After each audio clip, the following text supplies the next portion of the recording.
MALEM gi oina kaitharakliba aying asagi chang ase ngaknaba hotnaba ga loinana CHINJAK ta MEEPAL TANGDABA LAMDAM ama OIHANNABA urban area da Leiriba Shing urban farming Toubagi Tangai Phadaba Leire HAINA IRABOT Foundation MANIPUR President GOPEN LUWANG PHONGDORAKLI Ward number 6 United Clubs Uripokna IRABOT Foundation MANIPUR ga khusamnaraga pangtokpa Uripok ta gi narimthong phawba chathagadaba grow more fruits in Manipur amasong mass tree plantation campaign ga mari lainana wafam asi phongdokibane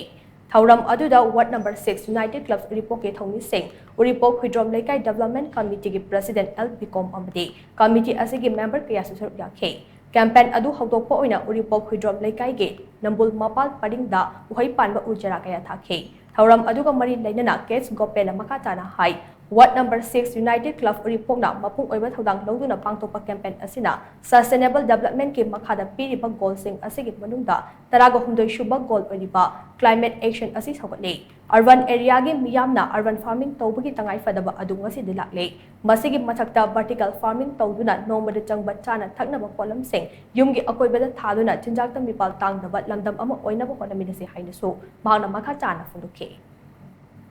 Sigi mafam si yamna urban oiba directly Uripok haragadi mayon Imphal mayon oibanina urban sida akhoi farming tawbam changi urban farming ana akhoi IRABOT Foundation Manipur da urban farming hodokadabani haijab dugi matungina akhoi sigi mafam sing sida farm jaga mafam da tawba aduga leiba building mathak sing sida akhoi vertical farming tawdana adagi maroi mapang thadana adugumagi campaign amasu akhoi sida ida akhoi awareness oina iramdam sida pizagi habigi pandam su laksabane aduna maram mafam asida leiba akhoi ward number 6 ki jaga sing sida leiba club sing sino polima mafam sida maroi nakopi maroi napakpi aduga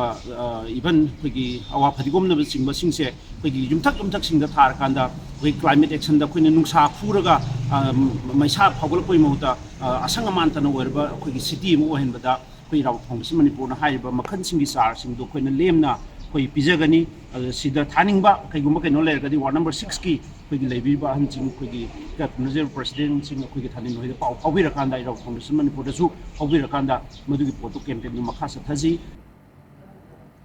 Nakal Amaromda Ward number 6 United Clubs Uripok ki Publicity Secretary Ningthau Khongjam Thanil na hai Mamangai da yum da uhai panba upal kaya thaduna uhai wahai marang kaina phonarami adubu ngasidi uhai wahai sing ase mapal Manipur dagi pusalakpana ayamba oire aikhoi gi oibai yelhau uhai sing marang kaina puthokpa khakta natana malem gi oina kaitharakliba aying asagi khal ase kharadang oirabasu thengnaba ngamnaba uhai panba upal sing ase thabani Khongthang asina nambul turel gi saktam ase hena fajahanbada natana ichawgi matamda turel asigi longnambal ningkhai khibadagi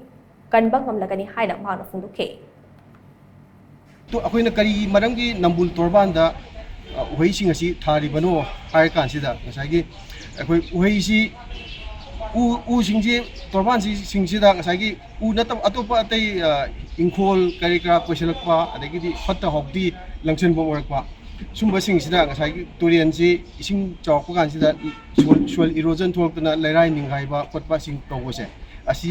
खरदोसु कन्नबैदमक्ता अखोइगी उजि थाबा तारगदि उजिगी मरासिना